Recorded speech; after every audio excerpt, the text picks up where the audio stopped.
Hello दोस्तों, आज हम लोग ग्रीन्स थ्योरम पर एक क्वेश्चन करते हैं। Using Green's theorem find the area of the region in the first quadrant bounded by the curves y equal to x, y equal to 1/x and y is equal to x/4। ठीक है, ये question AKTU में 2008 में पूछा गया है, paper code EAS 103। तो देखिए ग्रीन्स थ्योरम क्या होती है, कह रहे हैं कि ग्रीन्स थ्योरम यूज करके एरिया इवेलुएट करिए। तो ग्रीन्स थ्योरम क्या होती है, integral over close integral over C phi d x plus psi d y is equal to double integral over S del psi upon del x minus del phi upon del y D x D y. जहाँ पे S क्या है, एक कोई closed curve है और जो reason bound होगा उसका एरिया एस होगा और उसकी जो बाउंड्री है वो यहाँ पर सी होगी। ठीक है, तो एरिया निकालना है। एरिया निकालने का मतलब हम इसको चाहते हैं कि ये क्वांटिटी 1 हो जाए, तो ये पूरा एरिया रिप्रेजेंट कर देगा इसका। तो ये 1 करने के लिए हम लोग साई को क्या मान लेते हैं, एक्स मान लेते हैं। साई को एक्स मान लेते हैं, मतलब ये कांस्टेंट क्वांटिटी आ जाए, तो साई को हम लोग एक्स मान लिए। ठीक है, और फाई को मान लीजिए माइनस वाई, फाई को minus Y.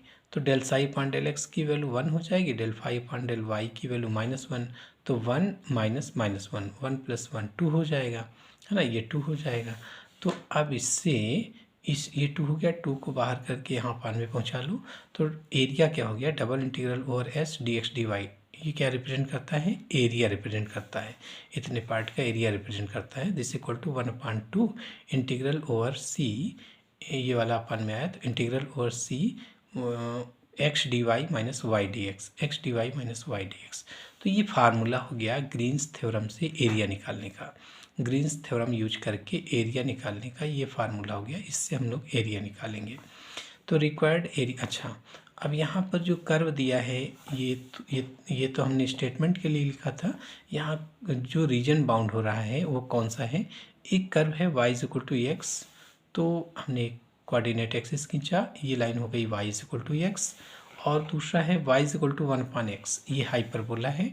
y is equal to 1/x का फिगर ये बनेगा ऐसे, इस तरीके से, है ना, यानी y एक्सिस को इन्फाइनाइट पे टच करेगा और इधर x एक्सिस को आगे इन्फाइनाइट पे जाके टच करेगा।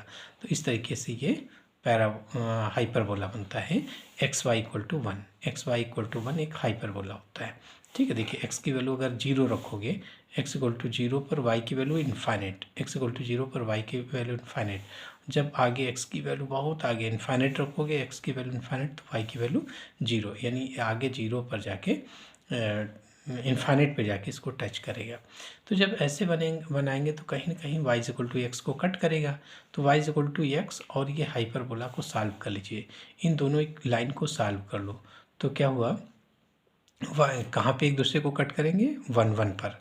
देखिए x इक्वल टू 1 पर y की वैल्यू 1, ये दोनों को सेटिस्फाई कर रहा है, इसका मतलब 1 1 पे ये कट कर रहा है, तो ये पॉइंट आपका 1 1 हो गया। उसके बाद एक कर्व ये है y is equal to x/4, तो y is equal to x/4 इसको बना लो। तो ये देखिए वो कहाँ से पास हो रहा है, ये ओरिजिन से पास हो रहा है, ओरिजिन से पास होती हुई ये लाइन होगी।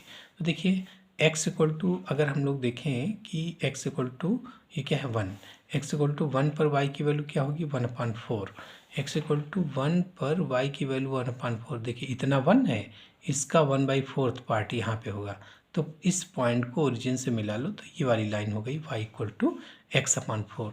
तो एक लाइन ये, दूसरी लाइन ये, और तीसरा ये हाइपरबोला, इससे एक रीजन बाउंड हो गया। इसकी बाउंड्री, टोटल बाउंड्री C है, तो हम लोग इसको C1 C2, चूँकि 3 पार्ट में ब्रेक है, तो C1, इसको C2, इसको C3, एंटी क्लॉकवाइज एरो लगाते हैं हमेशा, हम लोग एंटी क्लॉकवाइज एरो लगाएंगे। तो ये C1 हो गया, दूसरा C2 हो गया, तीसरा C3 हो गया।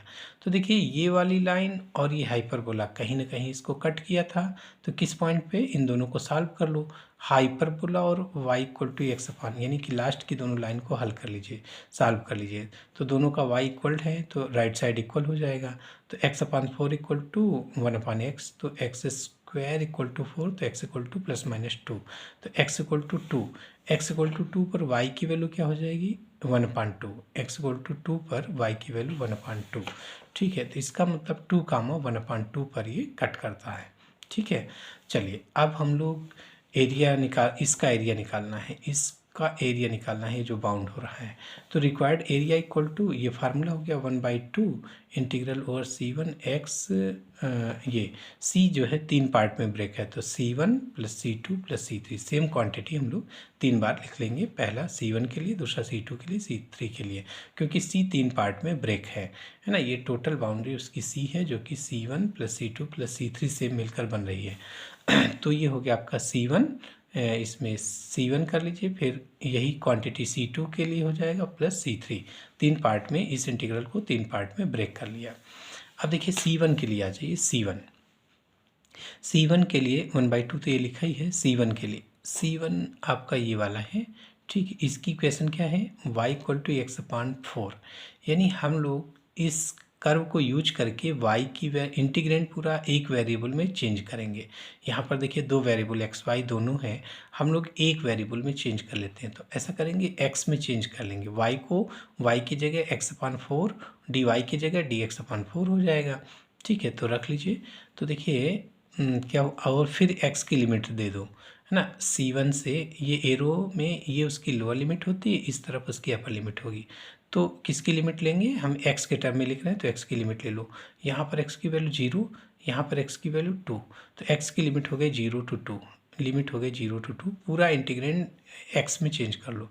तो x तो है ही है, dy की वैल्यू क्या हो जाएगी, यहाँ से dy की वैल्यू निकालो dx/4, फिर माइनस y की जगह क्या रखोगे, x/4, y की जगह x/4 इंटू dx, यानी पूरा इंटीग्रेंड हम x में चेंज कर लिया, प्लस 1/2, ये वाला 1/2 इसके साथ आया तो 1/2 इंटीग्रल। अब इस C2 के लिए लिमिट देख लो, C2 के लिए लिमिट, तो मान लीजिए हम इसको x में चेंज करते हैं, x में चेंज करते हैं तो x की वैल्यू यहाँ पर क्या है 2, और यहाँ पर x की वैल्यू 1, तो लोअर लिमिट ये 2 हो जाएगी, अपर लिमिट 1। एरो के आधार पे हम लोग लोअर लिमिट, ये इधर की तरफ उसकी लोअर लिमिट होगी और ये अपर लिमिट होगी। तो लोअर लिमिट हो गई 2, अपर लिमिट हो गई 1, तो 2 to 1। अब इसको चेंज कर लो, इंटीग्रेंड को पूरा x में चेंज कर लो। तो x तो लिखा ही है, dy किससे चेंज करोगे, इस बार कर्व हम लोग ये यूज करेंगे, कौन सा, y = 1/x, इससे dy की वैल्यू, dy = 1/x का डेरिवेटिव -1/x² इंटू dx, सो -1/x² इंटू dx, ये dy की वैल्यू हो गई, माइनस y की वैल्यू क्या रखोगे 1/x, y की वैल्यू 1/x इंटू dx, ठीक है, ये हो गया, प्लस 1/2 इंटू C3 के लिए अब हमारा कर्व ये हो गया, ये C3, तो ये है y = x, तो dy = dx हो जाएगा। लिमिट देख लो, मान लीजिए x की ही रख रहे हैं, पूरा इंटीग्रेंड x में चेंज करेंगे तो यहाँ पर ये उसकी लोअर लिमिट होगी, तो x की वैल्यू क्या है 1, यहाँ पर x की वैल्यू 0, तो 1 to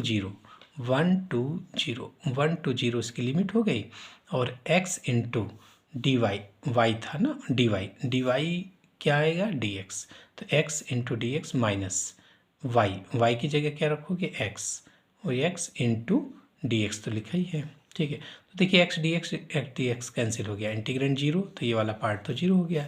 इसमें भी x/4 into dx, x/4 dx, ये भी सेम है, तो इंटीग्रेंड 0 हो गया, तो पहला और लास्ट 0 हो गया, केवल ये इंटीग्रल सॉल्व करना होगा। तो 1/2 इंटीग्रल 2 to 1 है ना, 2 to 1, ये कितना हो गया, देखिए ये एक x कैंसिल होगा, तो -1/x मिला के -2/x हो जाएगा, -2/x dx, ठीक है। अब देखिए 2 से 2 कैंसिल, ये वाला माइनस इसकी लिमिट को चेंज कर देगा, तो 1 to 2 और dx/x हो गया, dx/x का इंटीग्रेशन 1/x का इंटीग्रेशन log x हो गया, लिमिट 1 to 2, अपर लिमिट रख लो log 2 माइनस log 1, log 1 की वैल्यू 0 होती है, तो फाइनली आपको log 2 बचा। तो ये log 2 स्क्वायर यूनिट, ये चूँकि एरिया निकलवा रहे थे ना, तो एरिया की यूनिट स्क्वायर यूनिट, अब चूँकि ये तो दिया नहीं कि मीटर में है कि सेंटीमीटर में, तो हम लोग स्क्वायर यूनिट लिख देते हैं लास्ट में, तो ये log 2 स्क्वायर यूनिट आ गया। इस तरीके से हम लोग एरिया निकाल लिया, किससे, by using Green's theorem. Thank you.